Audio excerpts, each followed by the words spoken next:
Այս իմաստով Իրան-Իսրայել սաստկացող հակամարտության ֆոնին Հայաստանի համար ռազմավարական նշանակություն է ձեռք բերում Թուրքիայի հետ հարաբերությունների քաղաքականությունը։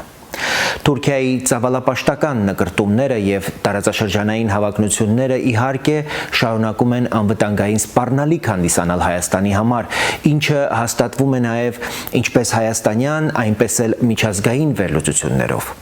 Թուրքիայի ռեսուրսային գերակայությունը զուգորդված Հայաստանի սահմանափակ ներուժով անհնար է դարձնում անվտանգության ապահովումը միայն սեփական ուժերով։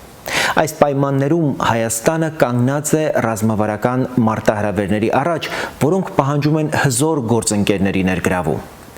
Խնդրահարույց է Հայաստանի ավանդական, այսպես կոչված գործընկեր Ռուսաստանի վրա Թուրքիայի ազդեցությունը, ինչը ստեղծում է ռազմավարական երկընտրանք։ Հայաստանը կամ պետք է դիվերսիֆիկացնի իր գործընկերությունները, փնտրելով այնպիսի դաշնակիցներ, որոնք ազատ են Թուրքիայի ճնշումից, կամ ձգտի կառուցել կառավարելի հարաբերություններ Թուրքիայի հետ, նվազեցնելու կախվածությունը միայն մեկ գործընկերոջից։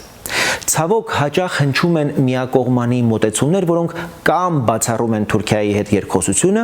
առանց այլընտրանք առաջարկելու, կամ անտեսում են ռուս-թուրքական փոխհարաբերությունների բարդությունները։ Նման մոտեցումները կարող են ունենալ ծանր հետևանքներ։ Հայաստանի ռազմավարական առաջնահերթությունը պետք է լինի ճկուն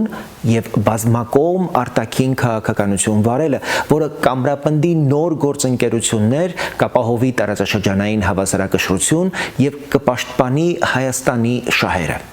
Իրան-Իսրայել լարվածության այս օրերի համատեքստում, երբ տարածաշրջանային անկայունությունը սպառնում է ընդլայնվել, Հայաստանը պետք է գործի վճռականորեն, օգտագործելով դիվանագիտական ճկունություն եւ միջազգային աջակցություն, ապահովելու իր անվտանգությունն ու